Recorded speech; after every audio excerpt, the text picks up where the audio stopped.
Y'all know what it is. It's the Find the Boxer game. Purchase a box for a chance at winning $500. One of 54 boxes has a missing boxer inside. Purchase your box or boxes by Cash Apping $ usual 50/50. Include your box number, name, and email address. Your box number will be confirmed and sent directly to your email. Each box is $20 with a 1 in 54 chance of winning. Remaining proceeds will go directly to the LDBC meet and greet in Las Vegas. Shout out to the LDBC, and remember, it's a usual suspect day. Y'all know what it is. It's the usual suspect 650-50 draw. Buy your tickets now for your chance at winning half the pot. Cash App, $ usual 50/50. Tickets on sale for $10 for one, $20 for 3 tickets, and $50 for 10 tickets. Put your desired amount, name or alias, as well as your email address, and your tickets will be set. We announce the winning ticket numbers every other Friday on Supreme Beats Boxing Talk Bullshitting on the Beltway, 8:30 p.m. Eastern Time. Remaining proceeds will go directly to the LDBC meet and greet in Las Vegas. Shout out to the LDBC, and remember, it's a usual suspect day. Push the weight enough flex. The live is 1 in the 6. Fit the runner, boy, you nigga, no question. You ain't run a motherfucker high stepping. Hey, you never had a big enough weapon. Motherfucker never learned your lesson. I'm an 88 pack nigga. I'm an 88 pack nigga. I mean, day walker, drink blood, fangs out, full moon, motherfucker change like a hoe, nigga. I'm just a nigga from the hood trying to stack a little cheddar for the money. Yeah, buddy. Yeah, buddy. Lightweight. Lightweight, baby. It's time to bleed this morning. Got a lot to say. Drew Titan Bronx on deck. Shout out to the mighty LDBC. Like the video, share the video. We are our own algorithm. Let's not leave it up to Miguel to do a goddamn thing for us. Let's do it ourselves. This little itty bitty, little over 9,000 subs I got us out the mud. No tricks, no trades. I ain't, sicking no duck. I ain't selling my soul. I ain't selling wolf tickets, man. Yeah, I gotta forgive me because I'm a little never mind. I just got a lot going on this morning. Let's do this roll call because I really salute the champ side and salute to Coach Hudson. Salute to Storm B-Man. I'm gonna say this and I'm gonna do this live, and I need y'all to understand where I'm coming from. All right, let me do this roll call. All right. Third Gang Boss, Rick Blackwell, G. McCall, HMC, Anwar Willis, Thiago Rose, Darrell Anderson, Mind of Monson, Musa, my brother, Eric Jordan in the building, Rod Neal, got you since 91, Hendall, Trey, Derek Gaines, the legend, Michael Ray, Mr. Shelton, Perfect Black. Smash the like button, y'all. Okay. Todd French, what up? I know it's coming, and I don't care. I'll tell you what I'm talking about. BVO, salute. I know it's coming. I'm going to give some critique to Bud right now. So I know this is going to be the resurrection of the Bud Protection Agency. Oh, you just hating on Bud. You just hate. Look, I never cared what you said. Let me just start there. I never cared what you said. Anything I said about this brother, this brother, this brother, this brother, this brother, this brother, this brother, this brother. You heard what I called him, right? Okay. CT, what up? Nicholas Levy, what up? Permission to chat, know that I love you. Anything I said about this brother was always within bounds. There was a lot of things he did that I didn't understand. There's a lot of things that he said that I didn't understand. He's blessed to be in the position that he's in because he had help. You know who didn't help him? Bob Arum. But I do recall when Bob Arum said what he said about him, and we jumped on Bob Arum like, yo, bro, don't do that. Bud told us that he don't know his heart. Y'all remember that? I let that go, bro. And I brushed it off. I brushed it off because sometimes these fighters will let you down. And time again,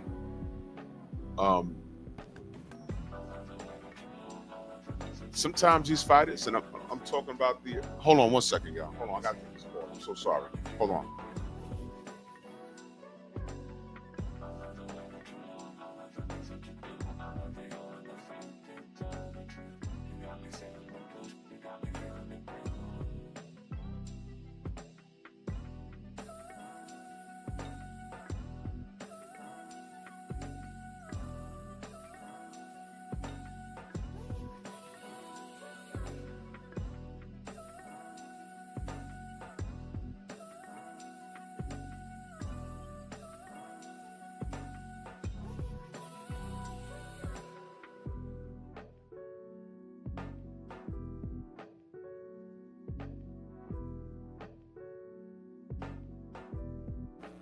My bad, y'all. My bad.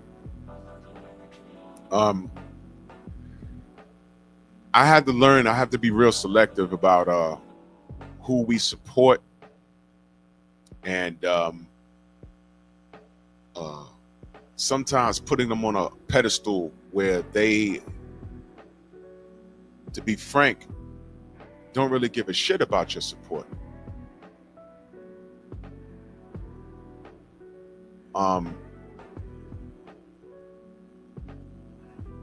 There's only one way to say this, man. Within one interview, this brother Bud reminded us, see, now y'all not paying attention, y'all might not. Some of y'all are unconditional fanatics of a fighter. I don't go that far. I'm an adult, man. I don't go that far. I draw the line, man. Boxing is life, right? Incidentally, that's what Canelo says. And I'll read the super chats in a minute. Boxing is a direct reflection of real life. And I want y'all to understand, everything that I said, why I picked Bud to beat Canelo, can also be his demise. You guys got to understand it. I'm going to say it one more time. The reasons why I picked Bud to beat Canelo, the intangibles that I feel Canelo has never had to deal with an opponent that got a bigger chip on his shoulder than Bud. The reasons why I picked Bud to win can also be why he loses. And I saw it in that damn interview yesterday because I never really paid attention to it. I went back and I watched it and I said, I ain't gonna lie to you. I said, uh-oh. Xavier, I see you, brother. I have a lot going on, brother. That's why I ain't call you back. But we'll talk today. I said, oh, man. Oh, man. Now, I'm not changing my pick. I'm not. What I am saying is Bud has to be careful. Read the title of the show this morning. My only concern is spiritual backlash. Who knows what I'm talking about? Who in here is from the South? I'm born in Harlem, raised in the Bronx. All my family is from below that Mason-Dixon line. What do I mean by spiritual backlash? What do you think I mean?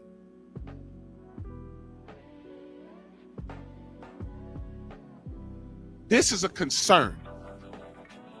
K-Rod, salute. And if I miss you in the chat, know that I love you. So y'all know what I'm talking about. When I say spiritual backlash, if your grandmama was in church with that giant ass hat, you know what I'm talking about. And I'm watching this thing. Yesterday, I wanted to pull the soundbite up, but I said, no, because by now y'all all saw it. If y'all watched our brother Champ side yesterday, you heard it. You have to go look at it to understand what I saw.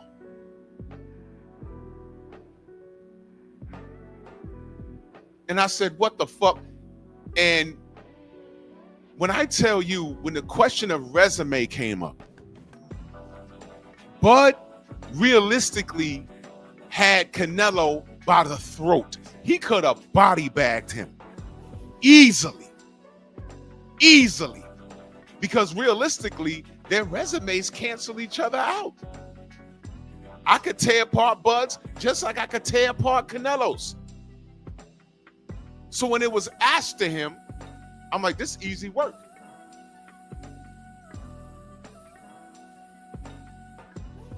Canelo asked him,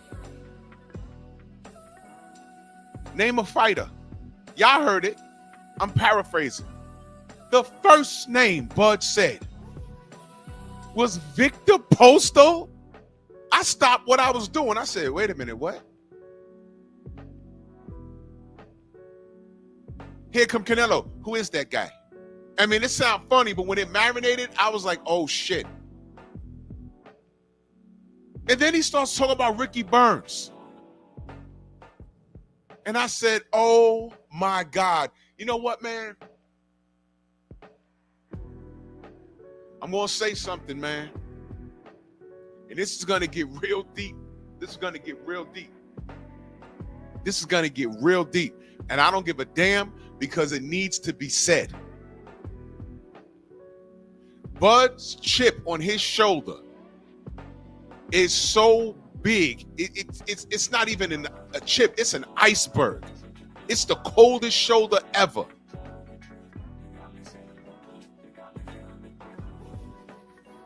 His mama told him from birth that he wasn't going to be shit. His dad had to say, don't say that. You think that was just a joke? She was frustrated during the birth. She was frustrated putting him out. She was mad at his father and put that on him. He's so mad he got bullets bouncing off the top of his fucking head. I'm joking, but I'm not joking. He's blessed to be alive. He's blessed with athletic ability. And he's taken that anger and he's manifested that into the ring.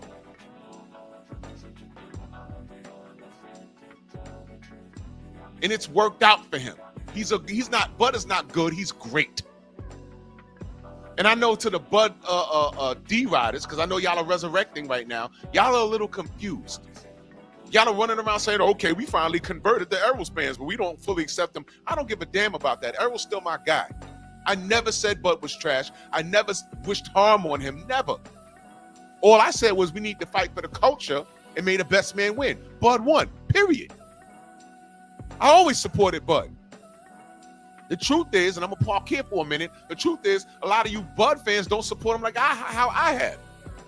I went to New York. I went to the Garden and watched him beat up Amir Khan. And I bought 2 of the pay-per-views.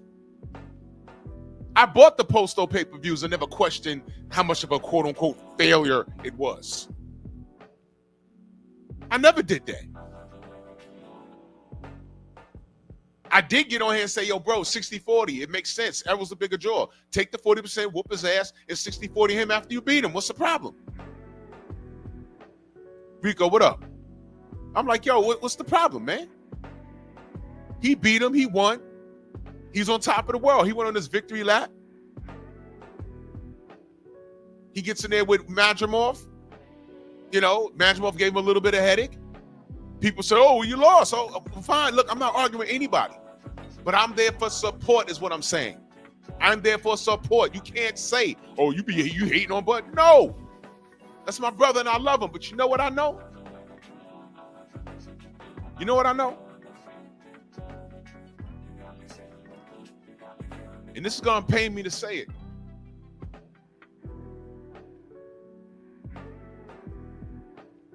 Bud don't give a fuck about y'all.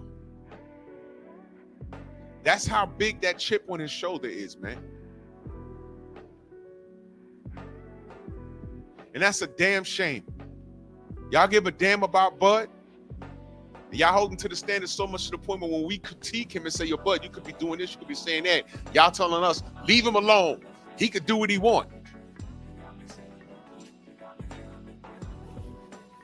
But you got guys like Bill Haney jumping in front of tanks talking to everybody. His son willing to fight everybody, and I see y'all.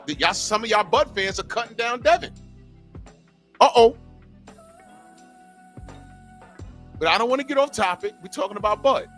I'm just pointing out the inconsistencies with you niggas. And I stress the word niggas. So when I talk about spiritual backlash, do y'all know what I'm talking about? Y'all know what I'm talking about? Y'all from the South, y'all know what I'm talking about. Now let me get back to that damn interview. He brought up 2 white names when Canelo mentioned resume. And he left it there. And I said, oh my God. He was supposed to drag Canelo. He was supposed to drag him. Check this out. This is how the answer was supposed to go. Oh, you've never fought, anybody, or who'd you fought? I beat my #1 contemporary. I beat Errol Spence. I made Errol Spence look like he ain't fight a day in his life. Yeah, Sean Porter, the dog. I'm the first person to stop him. I made him quit. Let's see. I beat up Kell Brook. Stopped him. And all of this, I'm coming up in weight doing this, baby. By the way, Canelo, I never popped dirty. But anyway, what have you done? You and I got an opponent in common, but you brought him up. Now, why is it okay for you to bring up Amir Khan and damn near knock 8 years off of his life, but you got a guy looking right at you and David Benavidez, you ain't even fight him. He's probably watching this right now, shaking his head. You told him all he has to add is an additional 20 pounds on fight night, but I'll be damned, Edgar Berlanga was damn near 200 pounds the night you fought him with no problem, and you schooled him. You can't do the same thing for David Benavidez? I bet you this, when I beat you, I'll entertain that fight deeper than you would. I already beat up his brother. You see what I'm saying? He could have talked this shit. Hey, Canelo, who the hell's Abner Yildirim, man? Your sparring partner, you beat them sparring partners in here? I never did that. Hey, Canelo, where's that franchise status at? He could have dragged Canelo. He want to talk about Victor Postell and Ricky Burns and leave it there. You could have used your brothers to catapult why you're there in the first place, man. You gonna let him have that argument. People walking around laughing at you. Brother, come on, man. Victor Postell?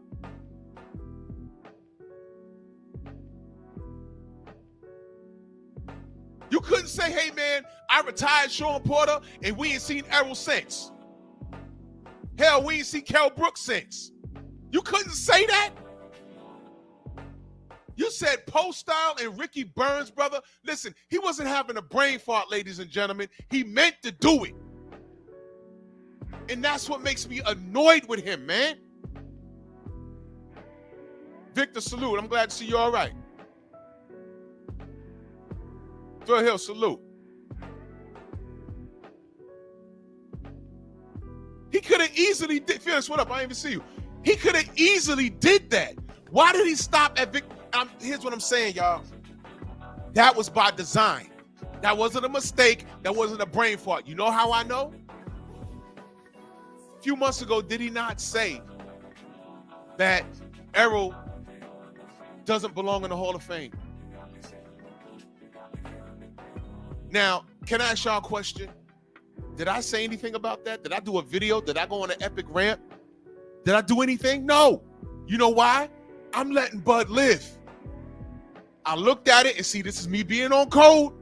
I looked at it and I said, Errol don't belong in the Hall of Fame. Wow. It was mentioned on a lot of shows. But did I say anything? No, I let it go, bro. I let it go. I let it go. I didn't say shit. I spoke up for Bud. I did. Now, I know there's going to be a lot of Bud D-blowers out here talking about, oh, you picked that one. So what? It's a pick. So what? So what? Listen, it's boxing. I don't mind getting a pick wrong. As long as what? The best are fighting the best. Did I harp on what I knew about that fight night? Did I do a video on it? No, I didn't say anything. I got phone calls and everything. But I said, look, Errol ain't saying nothing. I'm not saying nothing. I'm cool. I'm good. I left it all alone. I said, let Bud have his moment. He deserves it. That's it. I'm the one that said, yo, when he pointed at Mel Charlo was supposed to stop with this Canelo stuff and fight Bud in Texas. Bud versus Texas. It sells itself. You beat Errol, right? That would have been for undisputed at 54. He may have beaten Jamel. And then he could have sat in the ring and said, yo, Mo, get well soon. You next. I'm giving you your first O. It sells itself. You don't need Canelo. Don't you hear me always get on here and say, man, why these niggas always chasing down this redhead? For what? You don't need them. Don't follow a path that's already been traveled. Create your own path and set a trail. He wasn't even thinking about Canelo. You know who was being spoken about as far as fighting Canelo? It was Errol a few years ago. It was Errol. I said, maybe. I don't know. That was before Canelo even went to 68. Canelo was at 60. I said, well, maybe. Who knows? And now here come Bud. And look, I think he's going to win. But where he could lose, and I need you guys to pay attention, because I know motherfuckers are going to misconstrue this and call it hate. It's not. It's concern. It's concern. The only way he loses this fight is if he defeats himself mentally. And what I listened to him do in that interview, it's a possibility. He's messed up mentally. A possibility. And I hope that's not the case. I do not want Bud to lose this fight. I want him to win. I want him to destroy Canelo. He has all the intangibles. He has all the tools to do it. The only way he messes this up is if he's not right mentally. Let me explain what I mean. See, Mexicans ain't going to understand what I'm saying. All they know is that they want Canelo to win. I get it. Fine. When I say spiritual backlash, there are some things that you cannot control based off of what you put out in the universe.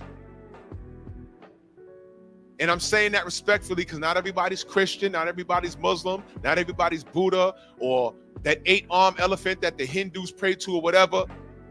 I'm just saying the universe. I'm being very, very neutral here. You get what you put out. If you ran around creating havoc in high school and robbing people and selling drugs and pistol whipping people, and then you graduate, you do some college, you go to a church, you become a pastor, you become born again. 30 years down the road, you walking down the street and someone comes and blows your brains out. You stand in front of God, well, what the hell just happened?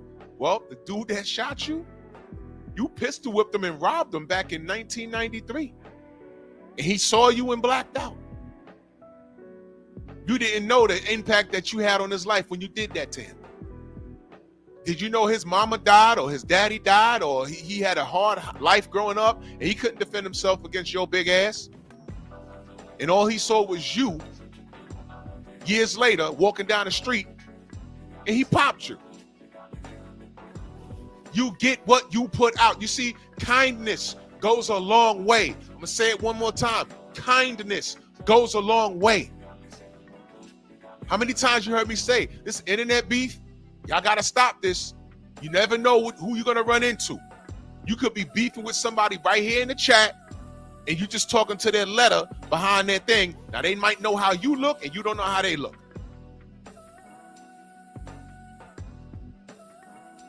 And you don't know who you're talking to. All this beefing online and shit, I don't do it. It's called social media. You get on here to make friends. You don't get on here to create enemies. I know that might be good for y'all algorithm or whatever, but when it comes to the point where you gotta be having your head on a swivel when you go to a boxing event, that's a problem. That's a problem. Now, some people are crazy, but when you are openly out here creating shit, like some midgets from Tampon, Florida, to the point where when you do show up to a city and you're scared to leave the hotel room, that's a problem. But he got to live with that. Spiritual backlash.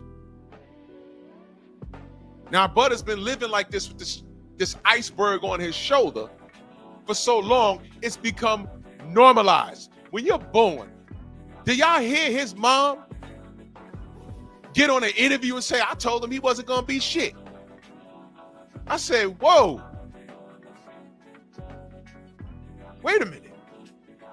You said that to a baby? Now listen, she might have said that from birth, and I heard his dad said, nah, don't say that. No, he got a big head like you. So she's cutting him down. Do you think that he didn't hear that shit a few times growing up? And then he was playing in the streets and he had a accident involving a bullet? So when I tell you he's blessed beyond blessed to be where he is right now, God puts things in front of you. He puts hurdles in front of you. But you know, you heard God don't put nothing in front of you that you can't handle. It depends on how you handle it. It's sink or swim, feast or famine. Okay, there's this obstacle in front of me. How do I get around it? And I'm sure Bud has had that a few times in his life. And he's gotten here off of hard work and dedication. You heard Floyd Mayweather screaming. What I don't like is when people get to these pinnacles in their life and they don't count their blessings. And I know this pains him to say it. And here's why I'm saying it pains him to say it. Because he hasn't mentioned it. Errol is the reason why he is where he is right now. Well, Drew, well, he fucked him up. He did. But the fight don't happen without Errol, your brother, whether you like it or not. Now, to this day, unless I'm missing something, and I never asked, I'm not a numbers guy. I know that. I don't know what the split was. I know he ain't complaining about money. I know that Bud got on here, and against my better judgment, he got up there and started talking about a meeting he had with Al Heyman on the Instagram. And I said, God damn, don't do it. And he did it, and it sounded jumbled up. But one thing that was truthful was that Al told him, I'm not letting nobody near that fight. So how we go from Al saying, I'm not letting nobody near this fight for y'all having a fight? It was your brother, Errol. Bud even said thank you.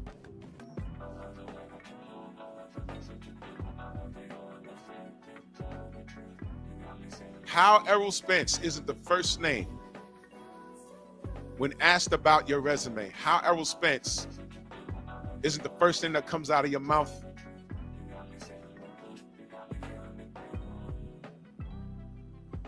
It's ridiculous. Reign of neon petals. You need to remain silent.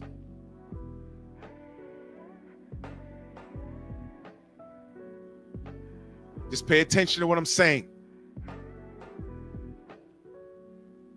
I'm not cutting down Bud because I'm not lying on him. I'm pointing something out. Because what I don't want is for him to go into this ring with Canelo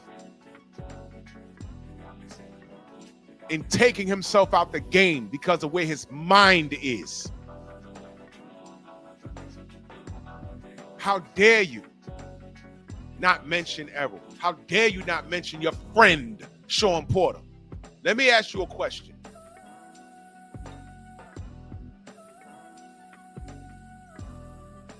Who's better to have on your resume? I don't give a fuck what weight class you're fighting at. Abney Yildirim or Sean Porter? Right. Right. Caleb Smith or Errol Spence? Those same two names are Kell Brook, man. Kell Brook was a real player at one point. Matter of fact, he outmuscled Sean Porter. What are we talking about? That's why I put these three names right there. It is easy to piece apart Canelo's resume. It's easy. Reign of Neon Petals, I'm going to ask you one last time. If you don't understand the purpose of the show this morning, because you just pulled up and I'm extending you courtesy. If you don't understand what I'm saying, I need you to remain silent and listen. Because this is really not about boxing this morning. So I'm gonna ask you again. Remain silent. Remain silent. Because you're sticking up for Bud, but you can't justify no goddamn Victor Postile or Ricky Burns over the 3 people he beat up in the picture right now. Because when you think of Bud Crawford, no one thinks of Ricky Burns. No one thinks of Victor Postile. No one says, oh, that was a failed pay-per-view. No one says that.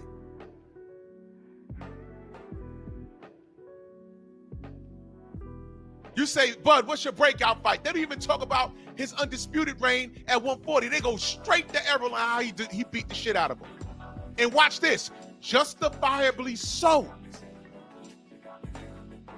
But he put himself into this. Ricky Burns, watch this. The first time I ever saw Ricky Burns fight was when he fought Bud. I couldn't tell you how good he was. I knew the name.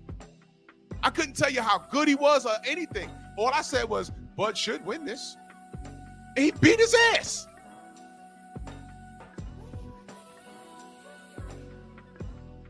Bud could have body bagged Canelo in a debate over resume. He could have destroyed him. As soon as he said, who'd you fight? My contemporaries, Errol Spence, Sean Porter, Kell Brook. Wait a minute.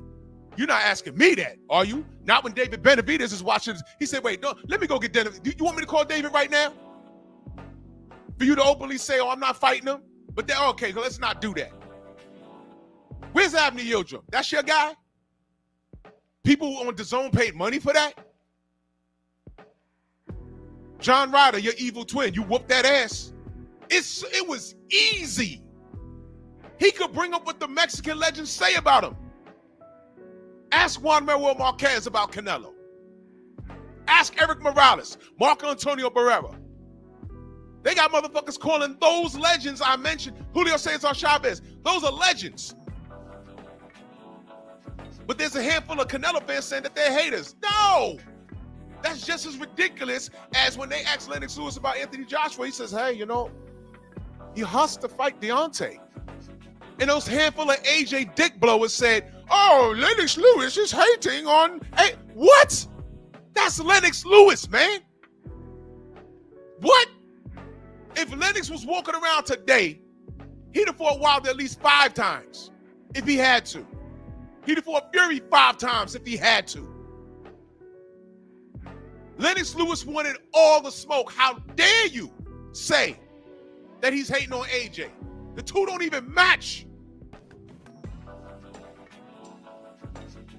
So when I see these legends, they're not hating on Canelo. They're saying he needs to do this, he needs to do that.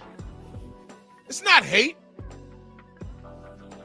He fought Miguel Cotto. He beat him, but he didn't smoke him out. And Cotto, in dog years, was old. Shane Mosley was old.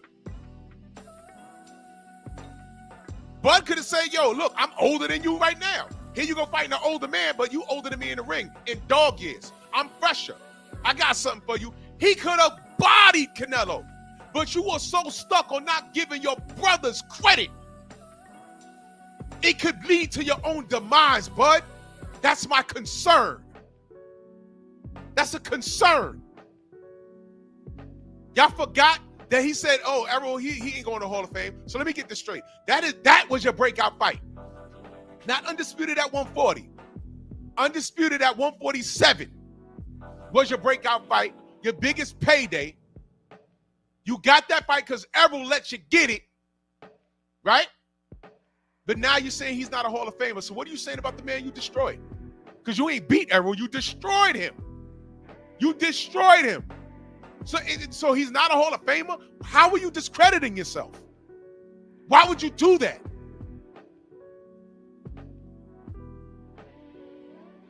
I don't understand.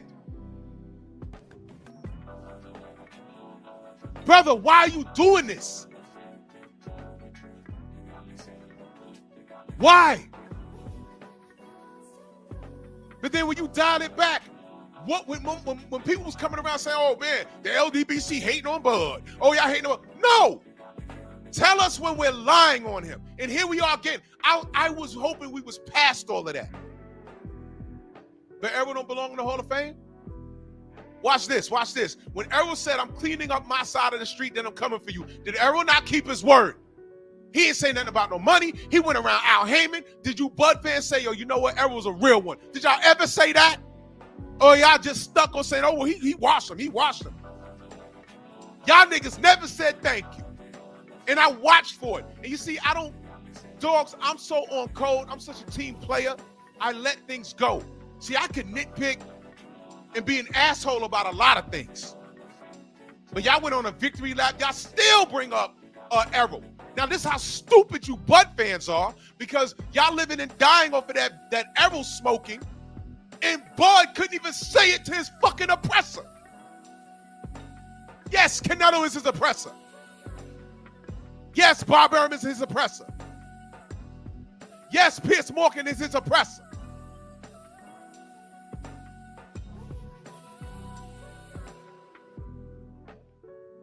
Is it registering?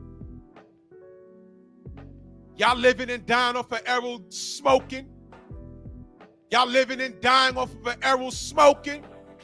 He sat right there across from Canelo and didn't even mention it. And he could have used that. You know why? Name one contemporary. Listen to the question. Name one contemporary that Canelo smoked the way Bud smoked Errol. Name one. He could have said, man, I fought my supreme contemporary and I came up from a lower weight class to do it. What have you done? You haven't done to your contemporary that I have done to mine. Wait a minute, who are your contemporaries? You got one named David Benavidez, and he got tired of waiting on you. Get that out of there. Caleb Plant was not your contemporary. Stop it. You had a contemporary named Jamal Charlo 6 years ago. They invented a franchise status, so you ducked him. Now you want to fight him because he got mental problems? Let's talk about it, Canelo. He could have killed Canelo. He could have killed him. He could have killed him, but he bent the knee to this motherfucking oppressor. And there's Bud fans listening to this right now and told me this, I'm hating on Bud. No, I'm not. Stop me when I'm lying. If y'all could talk about Errol Spence and live it down for that, how come he couldn't say that to Canelo? You tell me why. It wasn't a brain fart. He despises Errol. And looking back right now, look, man, if I had a crystal ball and could see the future, I'd have told Errol, man, don't get this nigga this fight, man. Because he don't like you. But boxing is a fraternity. You're supposed to feed each other. If Bud don't get that Errol fight, where's Bud right now? Think about what I'm saying. It hurts this nigga that he is where he is, even though he smoked him, he is where he is because of him. That bothers him, y'all. That bothers Bud. It's official. Before, I was like, could it be? No. I knew once he said, yo, Errol's not a Hall of Famer. Nigga, look at the resume. Look at what Errol did at 147. And when Errol said, I'm cleaning up my side of the street, then I'm going to come get you. Tell me why Bud couldn't intervene and say, no. We are going to clean shit up, and I'm going to meet you there. You fight him, I'm going to fight him. Tell me why Bud couldn't do that. Tell me. Errol's running in there, he's flipping his car, drunk driving, coming back, beating up Danny Garcia, beating up Ugas. Then has a detached retina, went to 2 different doctors, still trying to fight Manny Pacquiao. Y'all called him a liar.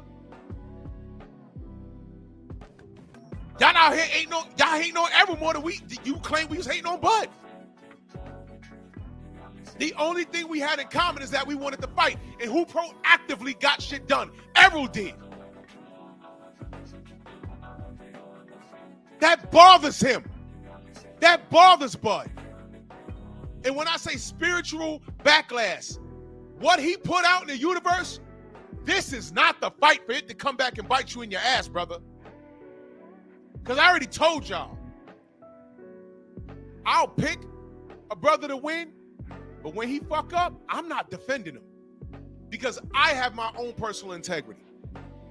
I also have a brand, Drew Titan LLC. I represent the Lions Den boxing community, the Lions Den broadcast community. We are consistent. We might have favorite fighters, but goddamn it, you ain't gonna make me look like no goddamn fool. Now I picked this brother to win. He has all the tools to do it. But the only person that could beat Bud, it's not Canelo, it's Bud. And if he goes in here with a heavy head, it could be his own undoing. And that's horrible. It's horrible, man. It is horrible. Y'all have no idea how dangerous this is. I've seen this before. And when y'all have no idea. Y'all might laugh and get one-liners. I know the brother Champ side gonna put that Canelo soundbite on his board. It's funny. But when it does settle, I went back and I watched it several times yesterday. I said, man, this is dangerous. This is dangerous. I don't like this. And if this don't turn out the way I believe it's going to turn out, I'll know when Bud is bothered mentally. I'll know. See, a lot of y'all just watching the fight. Y'all are just rooting for a fighter. But there are things you can see in that corner. I unmute the TV. So I can listen to the corner work. I don't care about what the commentators are saying. I don't care.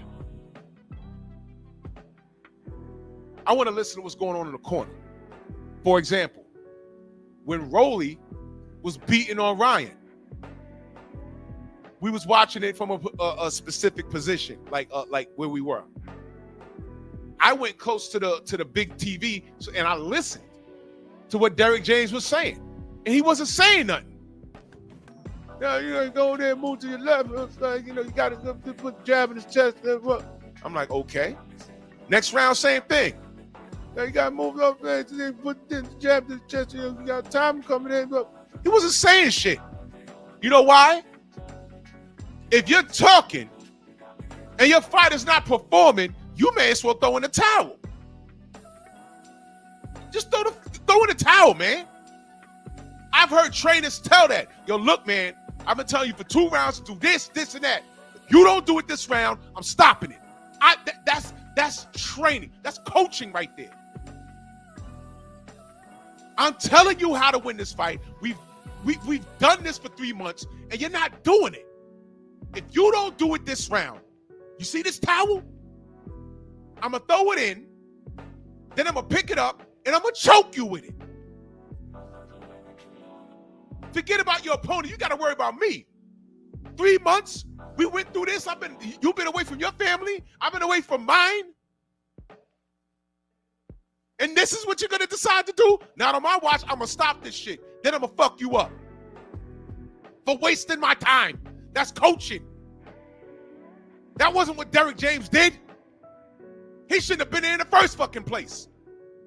After what Ryan did and said, what he did and said, he went to collect the check. That's why when that dude asked him, when Ryan was in the goddamn van crying, Derrick, you got any thing to say about the fight or whatever? He stared at dude and walked off. That's Derrick James. That's his legacy right there. And I'm cool if I never see that dude again.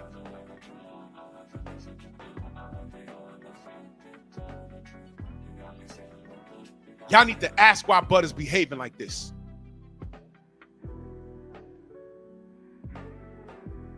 Now, if you got some shit on Errol that you deep-rootedly, you don't like the nigga, fine. You couldn't say Sean Porter. Y'all are friends. Sean Porter, the way you stopped him, and that was his last, you could say, I retired Sean Porter. He won't mind. You know how I know Sean won't mind? Because number one, it's true. That's number one. Number two, this nigga was sitting on the couch with Larry Merchant after Wilder Fury 2. Bye bye, Miss American Pie. Is this the last we've seen, and no offense, of the great black hope? Sean Porter sitting there laughing, cheesing. I'm like, what the fuck?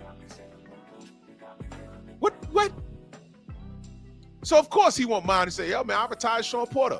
Sean Porter on Bud's resume and the way he retired him is better than Canelo's last 7 fights. And I say that respectfully about Caleb Plant, respectfully to Danny Jacobs, respectfully. But y'all know what Sean Porter's y'all know his work rate. He's a dog. He had an endless gas tank, and he would swarm you, not like a power puncher, but he would swarm you. When you came to fight Sean Porter, you was in a fight. Bud stopped him. Kell Brook beat Sean Porter, outmuscled him. Bud smoked him. These 3 faces right here are better than whatever Canelo has done since who? Cotto? Wait, hold on. Y'all remember Warner Wolf? Let's go to the videotape. Let's go to the box rec. Fuck out of here. Think of the 3 names. Look at the 3 names. Look at the 3 names. We're going to start from Floyd Mayweather Jr. All right? Alfredo Angulo, El Perro. There's Landry Lara. We have questions about that, right? Right. James Kirkland, let me park here for a minute. And salute to James Kirkland. I had him on the show. But he was made to order. We know that. And do y'all know there was a stipulation for Canelo to fight James Kirkland? Y'all remember what that was? You might never know. One of the stipulations, Coach Hudson, my brother, salute. One of the stipulations was he could not have Ann Wolf in his corner. Whoa!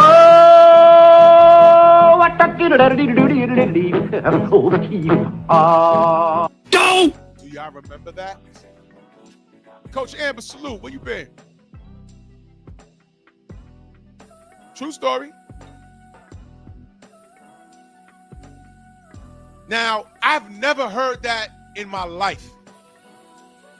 Y'all scared of that black woman? Y'all scared of that black woman? Y'all scared of that black woman? Y'all scared of that black woman? Y'all scared of that black woman? Y'all scared of that black woman? They wanted to eliminate all threats, didn't they? That was in the contract. No Ann Wolf. Now think about that, y'all. I can't name a black fighter ever in the history that would do a deal with a fighter and say, hey, you can't have this person in your corner coaching you. I've never, ever heard that. And I'm sure Bud knows that. He could have body bagged Canelo badly. Badly. But he want to give you motherfucker. Yo, man, you Bud fans, y'all got to deal with that. Y'all got to deal with that. Deal with it. Live by that. You see what I'm saying? You can't support everybody. You really can't. Because I was embarrassed. And, you know, I support Bud, but I wasn't running around here like a lot of cats were. That Ann Wolf shit. And you see the average casual, they don't know what I just said. The average casual Bud fan, y'all just like, who the fuck's Ann Wolf? Yeah, okay. That right there. Bud could have looked at him and said, yo, man, you scared of Ann Wolf. Forget about Benavidez, you scared of Ann Wolf. They'd have been like, well, who's Ann Wolf? Shaq would have been like, well, who's Ann Wolf? Oh, you don't know what this guy did? He fought James Kirkland, one of his outstanding performances, because James Kirkland is a walk-forward fighter, but he's open to be counted. Go look it up. Put it up on your phones. Outstanding knockout, right? But you know why he fought him? The stipulation was he couldn't have his coach in his corner, which is Ann Wolf. Female boxer, had like knockout of the century. Canelo, you want to tell Shaq why you ain't want Ann Wolf in James Kirkland's corner? Because James Kirkland is a different fighter when Ann Wolf is there. While you at it, why don't you tell Shaq and Pierce Morgan, whoever the fuck else was sitting there, well, how you tried to fight Badu Jack at cruiserweight for his belt, but wanted him to come down 18 pounds and still fight for his cruiserweight belt. Tell him that. Go ahead, Canelo. Let's talk about your resume. They would have been like, huh, what? Or they would have been like, oh, well, let's not talk about resume. Because they'll protect Canelo's white ass before they protect your black ass, bud. You're too dark. You're not even a light-skinned nigga. You're too dark to be doing this. Damn. Why I gotta fucking, man, why I gotta tell grown-ass men how to move? Who raised these niggas? Oh, I'm sorry. He's raised by a woman that said he ain't gonna be shit. Whoa! What? You want to talk about conditioning? Because when he destroyed Errol, that damn sure was his mama in there jumping and bouncing. That was his mama walking through the MGM with Chanel bags. Someone pointed out, yo, you see that woman right there, the short little woman? Yeah, that's Bud's mom. Yo, you should have saw the bag. She was walking down the MGM Grand with bags. That was at least $50,000 worth of shit she had. I said, oh, yeah, gotta be Bud's mom. Look at that shit. She's, damn. Wow, salute. Yeah, how about this, mama? I ain't shit, but you celebrating. That house you're living in, I bought it. Now, I don't know where his daddy is. But he's so conditioned to lick the boots of his oppressor. His mama is one of his oppressors. Yeah, I'm gonna say it. Now, I don't know if they got therapy. Yo, mama, you done talked all this shit about me. That really hurt me growing up. Who knows? Black people sometimes, you know, we think going to therapy and getting it off your chest is a bad thing. But you dumb niggas sure do run to the internet and start talking about what's happening in your household and in your personal relationships. You dummies. Pay some money and go to a professional. Stop buying the goddamn weed. Get some help. Because you know what the danger is? It can motivate you to be great in one area, but if you're mentally fucked off, it can show its ugly face at the worst of times. This versus Canelo is not the time. And the way he froze up on a fucking couch when talking about resume and his body language is so fucked up, what happens in a goddamn firefight if Canelo hits him with some shit he never got hit with before? What happens? He might not even be hurt. He might get a little embarrassed. And this is what the other people are saying. Hey, you know, Bud gets hit, and then he wants to get the hit back. And I'm like, you know, Bud, he's too disciplined for that. Or is he? If you couldn't body bag and defend your resume to Canelo Alvarez of all fucking people, listen, he destroyed Errol Spence in a boxing match, but he could never destroy him when it comes to resume. He could not do it. Yeah, Errol, I beat you. Yeah, okay. I beat everybody around me. And you know what the icing on the cake is? This fame you got, who helped you do it? Whoa! Go! Pick your goddamn battles, man. Let's switch the roles for a minute. Do you think that, all right, let's just say in a bizarro world, Chavez Jr. is fighting, I don't know, Juan Manuel Marquez. And I don't know, Chavez starts talking about, oh man, you're too small. You're too small. In your last fight, you looked horrible.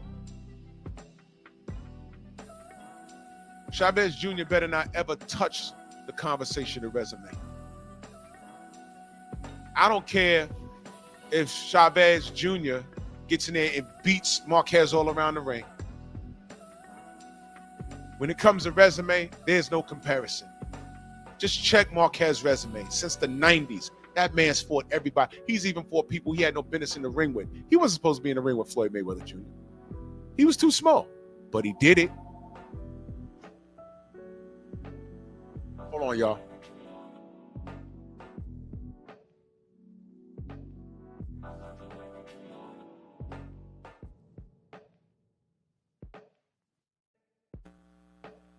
Sorry, but he did it. Your resume is you. Your resume is you. Bud could have easily defended his resume and cut Canelo up. Hey, Canelo. I don't know. Oh, this is a good one. Hey, Canelo. Please explain the cruiserweight attempt. Explain the cruiserweight attempt and what happened with that. Explain Avni Yildirim. Why'd that happen? Hey, Canelo, the night you fought Avni Yildirim, Anthony Durrell was fighting that same night. On top of that, you delayed your ring walk because the UFC had an event that same night.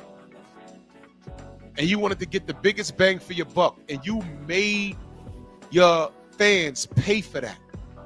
Nobody knew who Avni Yildirim was. And by the way, that was your sparring partner.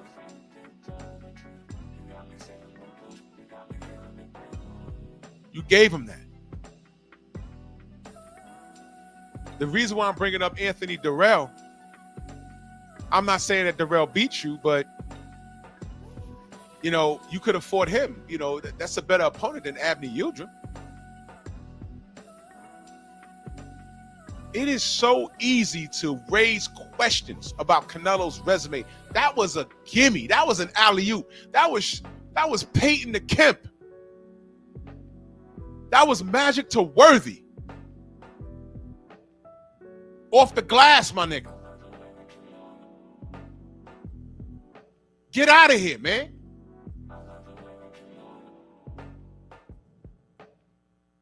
He didn't know to do that after he obliterated Kirkland with no Ann Wolf in the corner. And that was in the contract, y'all. That was in the contract. No Ann Wolf. But y'all ain't gonna say shit.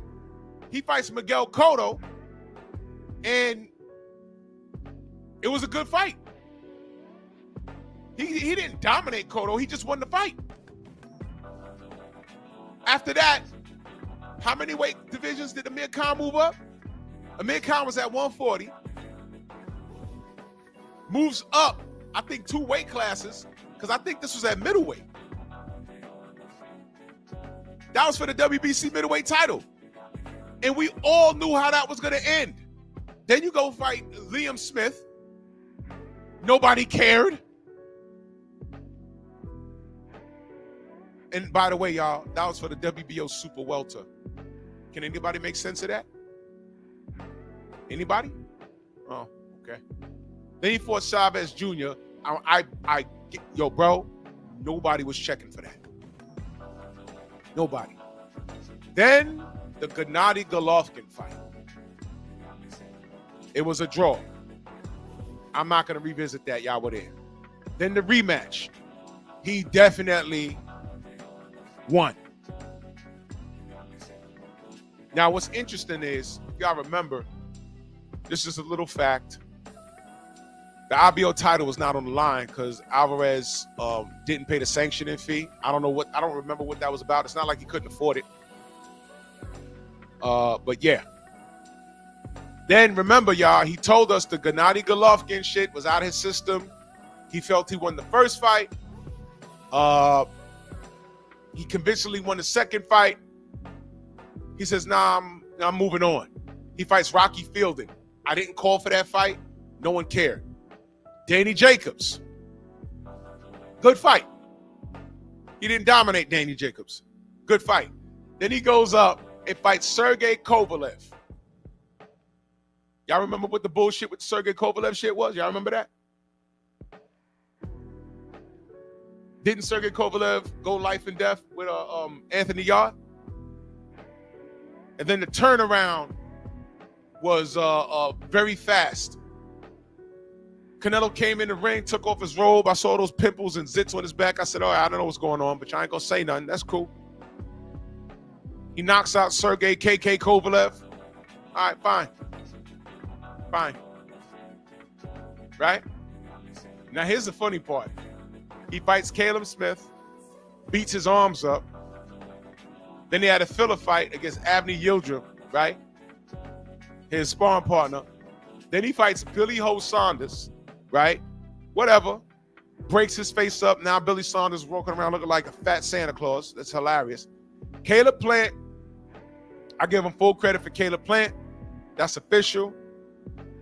Then, instead of going the WBC route and going back up to 175 to fight Artur Beterbiev, he fights Dimitri Bivol for his WBO title. I could be wrong. I think it was a WBO title, right? Trying a legacy pad, right?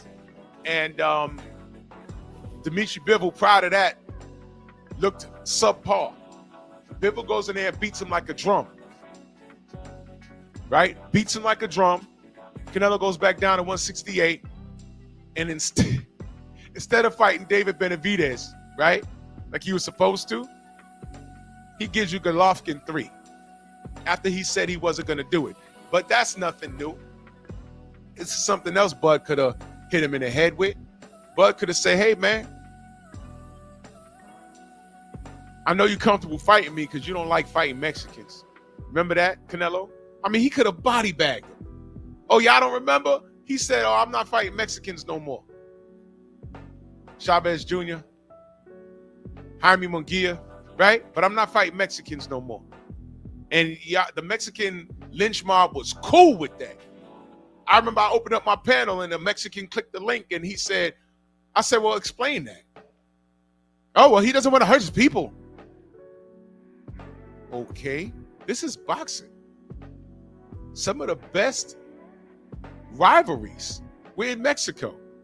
Yo, Marco Antonio Barrera and Eric Morales, I mean, they're cool now. But when they were competitors, they hated each other. They were throwing hands at the press conference, man.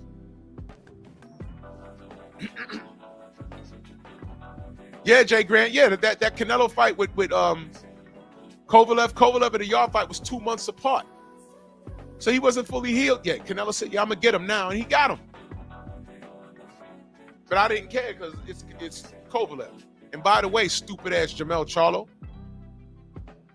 with all of that shit that Kovalev had going on, he still walked away with 12 milli from that. What did you get fighting Canelo? 10? Something? Whatever, man. I'm not a numbers guy. Whatever. Dummy. You guys are sick and duck all over the place, man. Crazy. But yeah, what happened there? What happened with the Golovkin 3? But, you know, Bud could have been like, yo, bro, you a liar, bro. You don't want to fight Mexicans. The last Mexican you fought was Jaime Munguia, who popped dirty. And by the way, Canelo, what's going on in your gym? Everybody popping like popcorn, man. What's going on in there? He could have smoked Canelo. He could have smoked him. He could have moved the goalposts and start talking about him personally. The clenbuterol. Everybody popping dirty in that goddamn gym. He could have smoked him. But when asked about his goddamn resume, he brings up Victor Postol. Totally undermines these 3 black faces on here, which I might add are his greatest wins.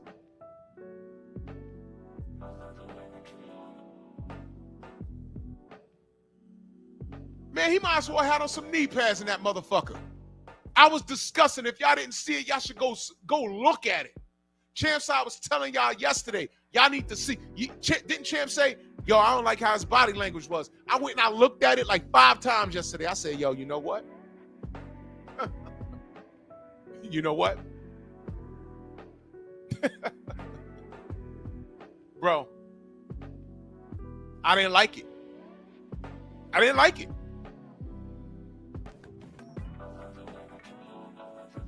Go see it for yourself. And I'm like, why is he uncomfortable? He didn't do anything that Canelo did. Colonizer Canelo. Do I have to start calling him that? Clenbuterol colonizing Canelo that just so happened to speak Spanish. Nah, Jay Grant, I'm not even giving him that. But he's not stupid. He's not stupid. He could have defended himself just fine because he's really good at telling. And this is what I get. This is why I get mad with just like niggas in general. You know what I'm saying? Niggas got all the smoke for me, all the smoke for 78 and BF or whatever. But when these white people get in front of them, they on their knees.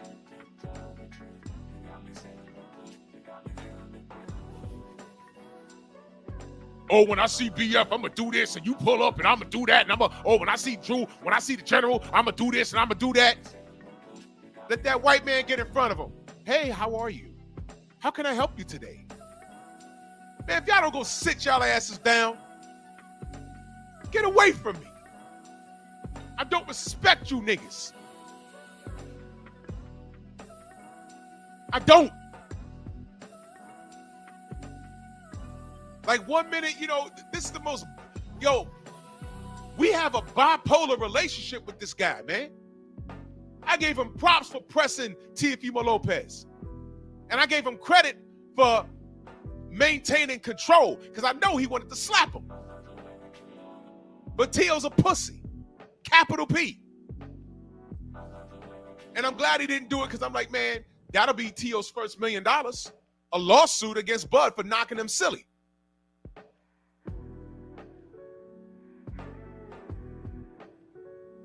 So thank you for that. And thank you for displaying control, but letting people know I'm on code. And I heard what he said. But see, this shit with Canelo, bro, this shit with you, whatever you got going on in your head with Errol, bro, you got to get over that shit. You whooped his ass and got paid. You still angry? What the fuck?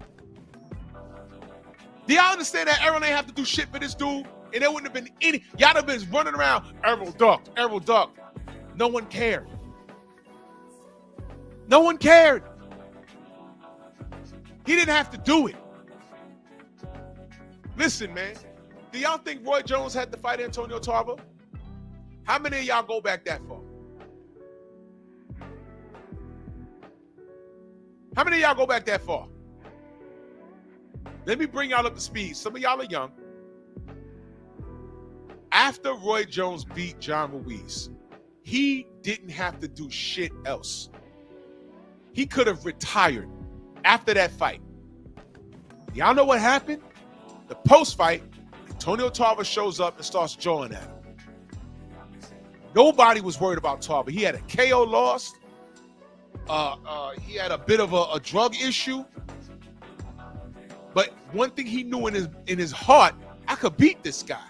And at that time, Roy Jones was still Superman. He just became heavyweight champion of the world. Roy Jones had the world in his hand. Tarver shows up and he stayed pressing him. That wasn't the first time he pressed him. He was on his bumper. And he pulled up on him and he said, hey man, I'm gonna get his ass. But right now, this is my time, whatever. He came back down to 175 against better judgment because he wasn't fat when he fought John Ruiz. He was muscular. So he lost 25 pounds of rip. It looked like shit in that ring, but still got the win. He lost the drama of the fight. Tarver won the drama of the fight because he had Roy on the ropes and Roy's eye was swelling, because his glove, he had the high guard and his glove kept rubbing his eye. He looked busy, but they gave it to Roy. Rematch, he says, yeah, I couldn't get off the ropes because I was too tired. I done lost all that weight. But now it's going to be different. I'm back acclimated to the weight. And you're going to see. First round, I said, shit, the fight can't go on like this because Tarver's going to get knocked out. Roy won that first round convincingly. Second round, we know what happened. Boom, boom, boom. Tarver's on top of the world. He's on Jay Leno, or was that He was on some talk shows. He was living it up. He was on his victory lap, bro, and well deserved because he did something that we never thought we'd see. But my point is, let me dial it back. Roy didn't have to do it. Roy could have looked at him and said, yeah, you see what I just did? Heavyweight champion of the world, undisputed. We're not undisputed at heavyweight. I cleaned out 175. You were there. We could have fought, but you was on drugs. Now I'm letting everything go. Now let's see if you can pick it up. He didn't have to do shit for Tarver. Until this day, we'd have been Tarver would have been walking around talking about I would have beat Roy Jones. And what we've been saying, you look, we love you. Well, based off what he did after that, if the Roy fight never happens, you know what? More than likely, the world would have been like, yeah, right. Roy was unbeatable. That was Superman. He came up from middleweight to heavyweight, won all these belts. He's smoking people. Man, he'd have beat your black ass. And Tarver would have been walking around with a chip on his shoulder. But Roy gave him the opportunity. My point of bringing that up is I don't see Antonio Tarver walking around with a chip on his shoulder. Yeah, I beat him, but, they've done podcasts together. He's not walking around with a chip on his shoulder. It happened, it is. Roy's not on it. Antonio's not on it.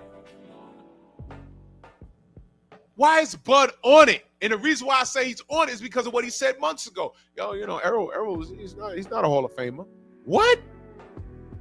Wait, hold on. Wait a minute. What? What are you talking about? Let me ask y'all a question. Sean Porter, Hall of Famer? Yes or no? Sean Porter, Hall of Famer? Absolutely he is. Look it up.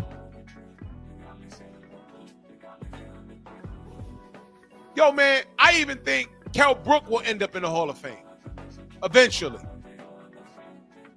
And with that being said, how do you not put Errol Spence in the Hall of Fame? Y'all ever did something like hurt yourselves and it's all your fault?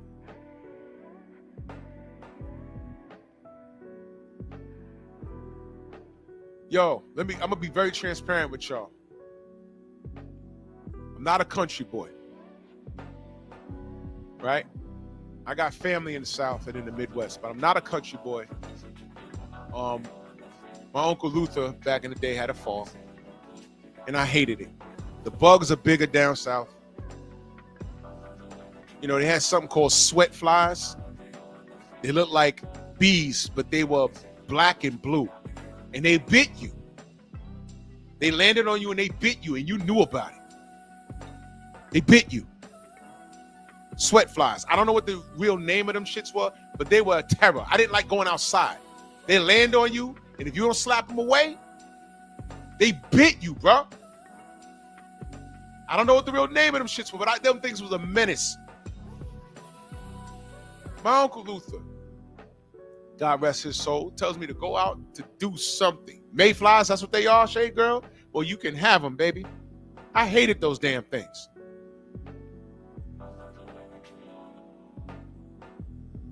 I don't know what, my uncle called them sweat flies. Because you get all sweaty, and they land on you, and they bite you, bruh. Not cool. I'm from the city. Central air. It's like going to be 100 degrees today. Central air. Fuck that. Y'all can have it. He tells me to go to the shed. He had 3 hogs, a couple of horses, and we had a lake, and we had turtles in the lake. He told me to go to the shed and do something, right? You know what happened, man? Don't you know my dumb ass stepped on a rake? The shit flew up and hit me right in the goddamn face on some Tom and Jerry shit. And it was all my fault. Boom! And I'm like, oh! And I'm looking around. I was by myself. And here's the fucked up part. I knew the rake was there. I walked past it like several times. But this one time, I don't know where my mind was. There were no cell phones back then. This was like 88. I stepped on a fucking rake, flies up, hits me right in the fucking face. bust my nose, swole up my top lip. I turn around, my uncle's just staring at me. He said, go on down the house and wipe off your face. I can't believe you, boy. Nothing I could blame. It was all my dumbass fault. And salute to y'all in the South. I'm just not fucking with y'all. But I'm sharing that story with y'all for a reason. That's Bud right now. He stepped on the rake. Brother, you do not need no mental collapses in that ring versus Canelo. This is not the fight to do this shit in. It's not. Yeah, Jose, bro. I couldn't believe I did that. I only saw shit like that in the cartoons. I said, man, shit from cartoons actually come from real life. I literally stepped on a fucking rake and the handle flew up and bust me right, dead center. Boom! If I didn't close my mouth at the last minute, I might have knocked my fronts out, bro. It happened so fast. And I'm like, oh! And I'm looking around. I turn around, my uncle standing there with this look on his face. He said, boy, go ahead in the house and wipe your face off. I bust my nose and everything. My brother was like, what happened to you? I was like, nothing, man. My brother asked my uncle, he said, what happened? What, he fell? Nah, that boy don't step on the rake. I hit him in the face, man.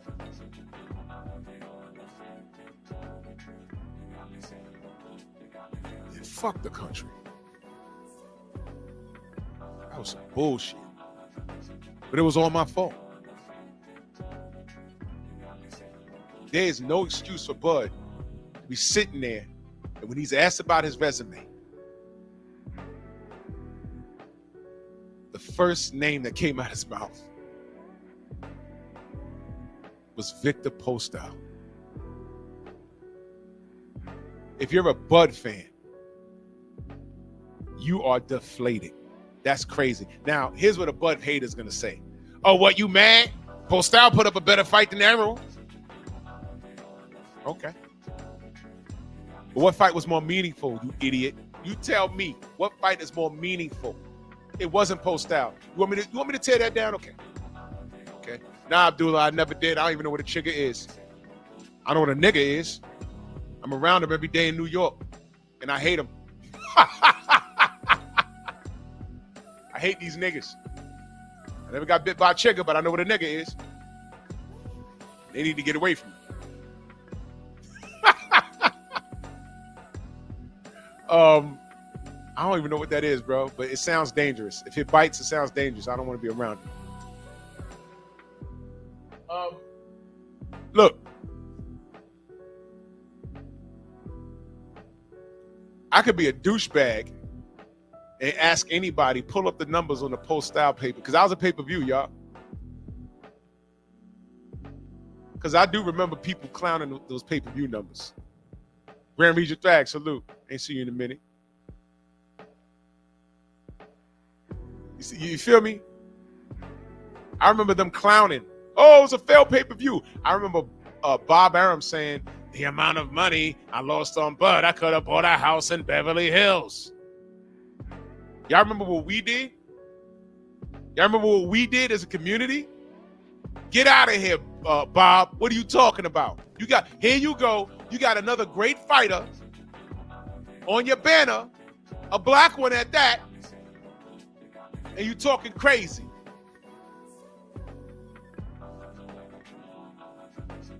Here you go again, Bob. And what did Bud do, y'all? Y'all remember what he did? Y'all don't know his heart. I was like, oh my God. But then he tried to redeem himself. He hit him with a lawsuit for racial discrimination. We like, yeah, Bud. Because remember we were saying, hey, man, him and Manny Pacquiao are on the same banner. You could make that fight tomorrow. And y'all remember what happened? Y'all remember what Bob Arum said out loud? They said, why not, Bud versus Manny? Well, Manny's such a nice guy. I know how it ends. I killed the fight. He literally said, I killed the fight. Y'all remember? I killed the fight. Manny's such a nice guy. I know how it ends. So let me get this straight. Your personal relationship with Manny Pacquiao is more important than your business and Bud's financial future, the heir to the throne on your banner, your black fighter. Your black fighter. He could flagship Top Rank. I got Bud Crawford. But he put that personal relationship ahead of his finances. And he literally said, fuck Bud's finances while I'm at it. That was supposed to be Bud's breakout fight. And that man got on a public platform and told the world, I killed the fight. Because I know how it ends, meaning Bud not only beats Manny, what Bud did to Errol, he did worse to Manny. Worse. Because Manny was old back then. Oh, he wouldn't have did it? He took his ass down to fucking Australia and fought Jeff Horn and fought life and death. What you think Bud was finna do?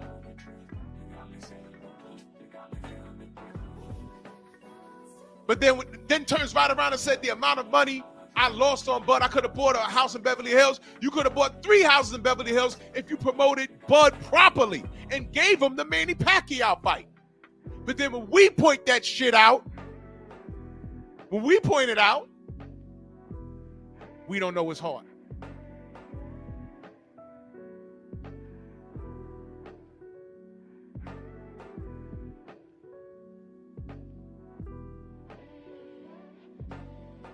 You guys need to wake up and smell the failure. All of these things, we were right here in real time. We was right here with Bud. And when we point out these discrepancies, he had a handful of fans that didn't care. All y'all saw was Errol. All right, well, now that shit is over with. And here we are, standing in the pocket for Bud. Canelo questions his resume, and what does he do? His strongest people on his resume was Ricky Burns and Victor Postol. What the fuck is wrong with him? What the fuck is wrong with y'all? What is wrong with y'all? And if he can't think on his feet to defend his goddamn resume, this is what I'm saying. He was thinking on his feet. He purposely undermined all the black faces on his motherfucking resume. When he won undisputed, he didn't even bring up Ndongo. You won undisputed by beating him. Bring up all the people. Bring up how you went belt collected at 40.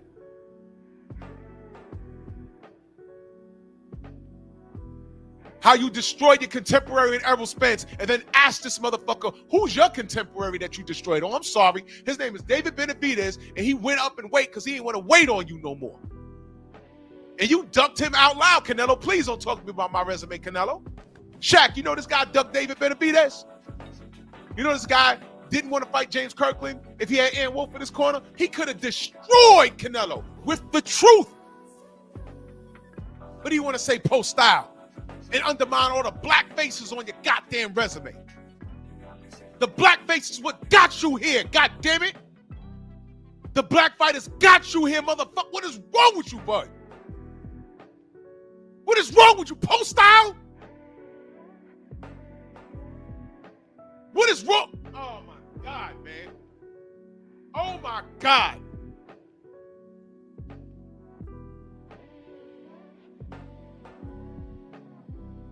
Look, man. He could have said, man, after saying you ain't fighting no more Mexicans, you fought Jaime Munguia, you broke bread with your Mexican brother. But what's going on in your gym, man?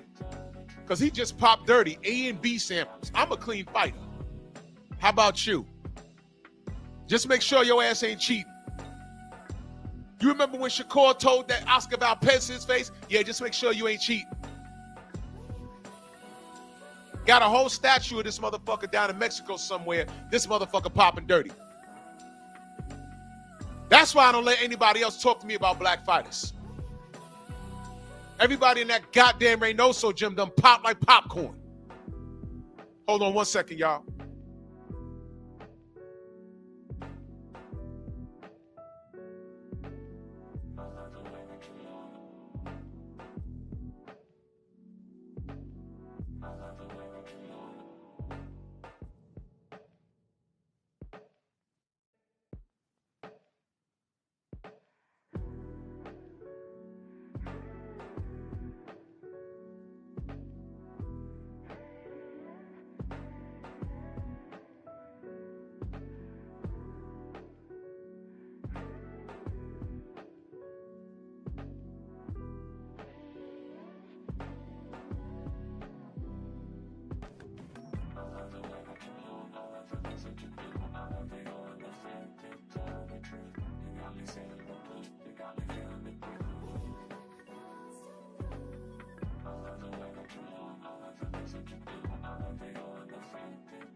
Yeah, that was mailman.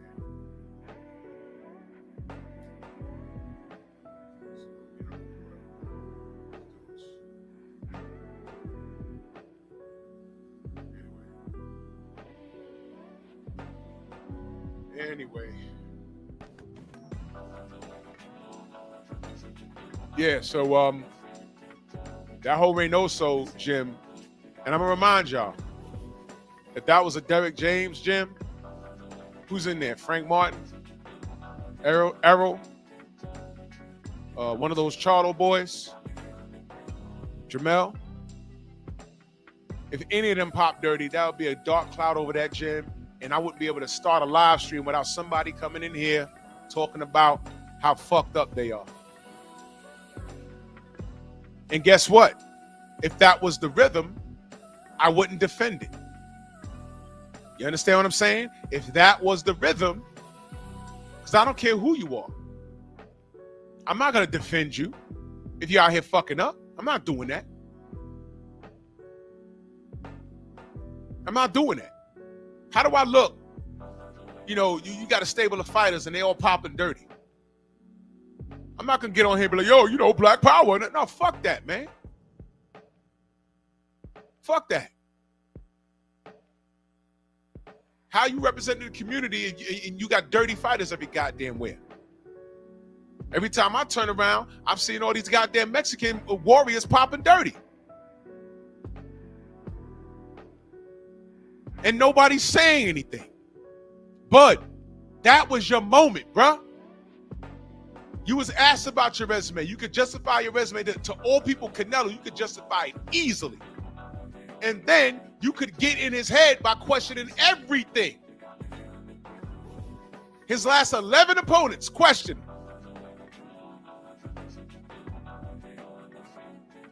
By questioning them, you're telling them why you're just as good or if not better. And then talk about clenbuterol. And then end it by saying, hey, man, make sure your ass ain't cheating because, you know, clenbuterol and the steaks and all this other weird shit. All of that. We know how you do. We know how y'all do at that Reynoso gym. Ain't that right, Canelo? You know how y'all do. And he'd have turned beet red. He'd have turned redder than his fucking hair. That dude would have turned colors. He'd have turned into one of those zombies from 28 days later. Maricón! Cabrón! Maricón! Coño! Been running around like, yo, get to calm him down. You're gonna see something special. Yep. Easy to get him. Easy. But when asked about your resume, you left out all the brothers and you took your ass straight to Victor Postol and Ricky Burns. And you're smarter than that. You just don't want to give your brothers credit. And what I'm telling y'all is that this is a mental conditioning from birth.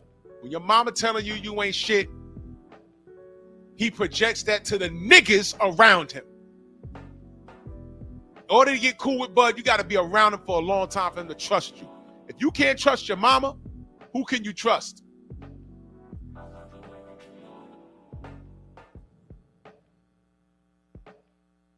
And there's a couple of other character flaws that it's not for my, I don't want to put all of it out there. I don't. But I talk about character and demeanor. I just did a show on that. The Sensei Stormy B-Man talks about it all the time. Sometimes you can have all the character in the world. I mean, you can have all the tools in the world. You could be a physical specimen. But if you lack character, you can unravel in that ring. Then Mike Tyson not have all the physical tools in the world. But his fucking character destroyed him.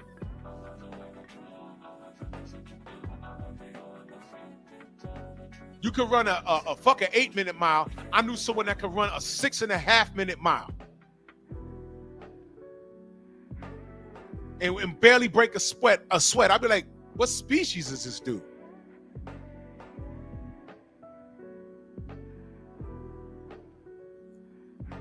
But you know what? He lacked the discipline to do anything. Athletic. And he succumbed to the streets. I ain't gonna get too deep into it. It's a guy I knew personally. He could play ball. He was fast. He could dunk before any of us. Junior high school, he dunked in the basketball. We was like, what the fuck? Natural gifted athlete. Yep. One night he experimented with some drugs. It was over with. Over. No discipline.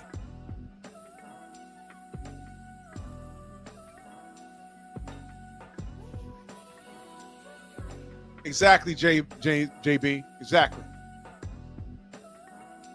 James Kirkland with no Ann Wolfe, and James just got out of prison. Now I'm gonna get him.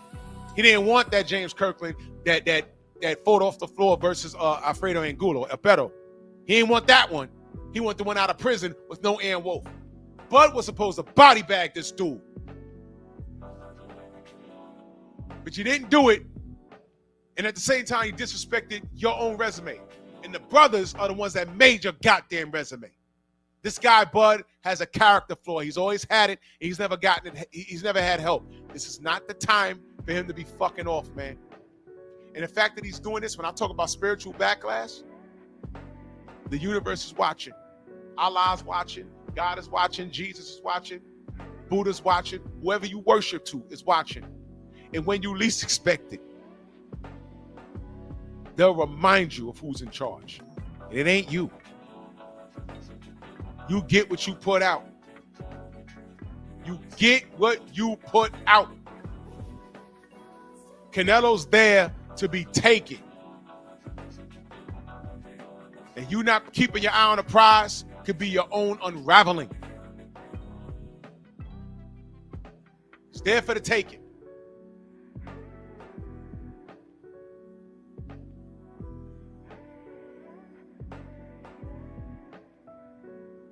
And y'all might not get it. I'm not wishing harm on this brother. My concern is spiritual backlash. I want him to win. I'm picking him to win. But his demeanor and his character could come back and bite him in the ass. Yo, listen, y'all heard of something called karma?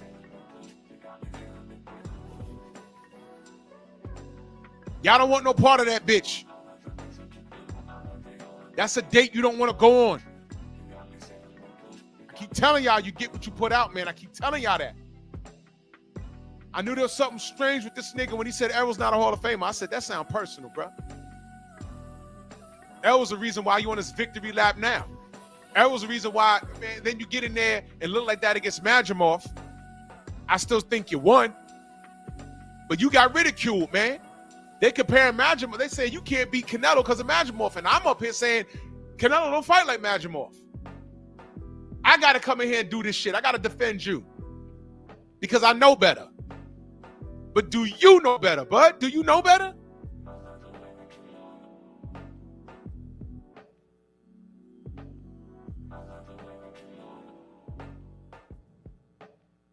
These three faces right here that I put, that's your resume.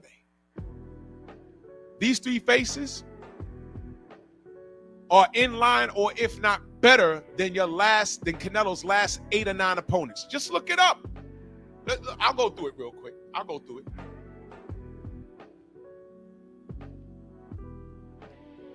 All right, after Floyd, Angulo, Lara, that a lot of people thought he lost.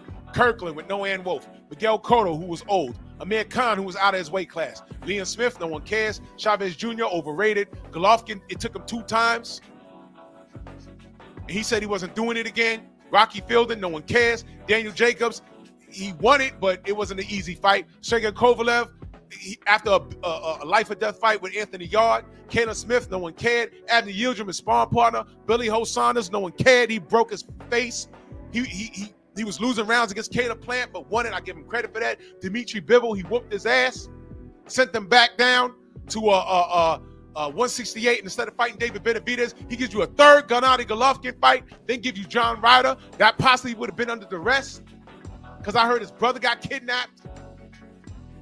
Some shit. Then he fought Jermell Charlo, the smaller Charlo. We didn't throw a punch for 9 rounds. Then he fought his Mexican brother, Jaime Munguia. Then he fights Edgar Berlanga. No one asked for that. Then he fights William Skull. Couldn't cut off the ring. Now he's fighting Bud. Now all those names I mentioned. Look at the people in the goddamn picture, man. Bud is right along line with this guy Canelo. What are we talking about? This was a body bag. But you hate your brother so much that you go straight to those folks. Man, I ain't gonna belabor the point. Let me read these super chats, man. Todd French in that super chat, salute, brother. He says, every time I want to support Bud, he says or does some goofy stuff that's counterproductive to the stance I'm fighting for him. Bro, that Canelo interview, bro, this is what I'm saying. This is what I'm saying, man. This is what I'm saying. I was cool, and then he does this. Damn, man. Todd French back in the super chat. He says, facts, if I was Bud, I would have considered the law of Canelo damaged goods after Bivol, but the flu-flops put on him. Bivol put the flu-flops on him. Bud doesn't need Canelo to be great. He doesn't. As a matter of fact, he's only taking this fight because Bill said, hey, man, you could go up there and do it. He said, you know what? I think I can. And you know what? I think Bud could do it. But you have no idea what that interview meant. You Bud fans, y'all are not paying attention. Y'all hate Errol that much. I don't get it. But the fact that that weighs heavy on Bud's mind shows me that there's something going on with his mentality. You could think I'm looking too deep, but I know what I'm looking at because I've seen this shit before. I've seen exactly this. Lock up the puppies in that super chat. Much love in the super chat, brother. I appreciate you. He says, Drew Tight, salute to you, good brother. Thank you so much. Jason Barnes, salute in that super chat. He says, get him. Method Man voice. Drew, Crawford needs to pay you for therapy sessions. Now, he don't want to talk to me. And you know what the problem is, brother, with this type of mentality, when you're dealing with a brother like this, he's been conditioned not to listen to people that look like him. And let me be clear. I'm not talking about in reference to boxing. I'm talking about in reference to life.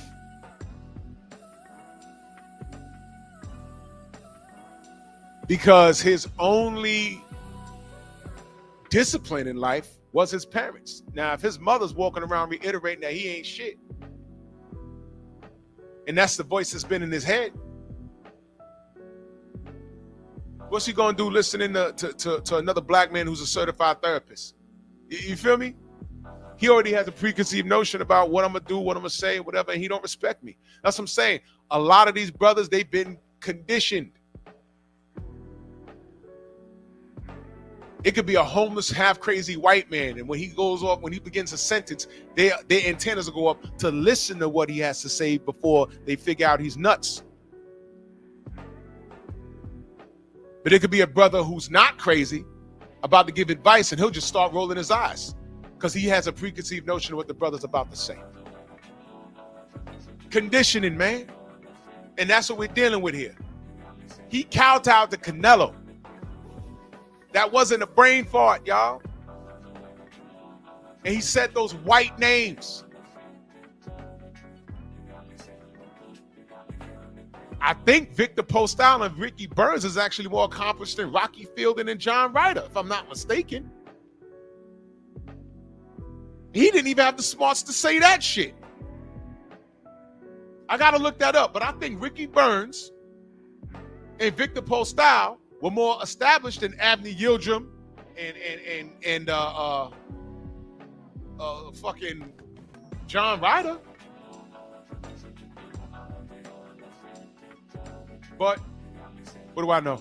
Now the 86 in that super chat, salute, brother. He says, salute. I'm sorry, I'm multitasking. He says, salute, Drew. Salute to the mighty LDBC. Keep cooking, bro. Hashtag we outside. I'm on a job, man. I ain't gonna belabor the point, man. I'm disappointed. I want Bud to not only beat Canelo, I want him to fucking smoke him out and destroy him. And then after that, Bud retire, bro, and go off into the sunset. 2 years, you'll be in the Hall of Fame. You can say you're undisputed at 140, 147, 168. You say you did it at 140, you did it at 147, you beat your major rival, you did it. And you could say you retired him or whatever, and you could say that you smoked out Canelo and took those belts and he was overrated. Just look at the resume. And go off into the sunset, leave and never return. And I'm not saying because I don't want to see you perform anymore. It's just that I don't want the system. I don't want you around to give the system time to create a new way to fuck you up, brother. Beat Canelo and get out the game, bro. You don't need to prove anything else past that. Fuck what you heard. This is what you need to hear. Salute to everybody in the Venmo, Zelda Cash at the Super Chat, man. General's on, man. Let's head over there, man. Man, you gotta do better, man. Bronx on deck. Move! Why are you gay? Who says I'm gay? You are gay.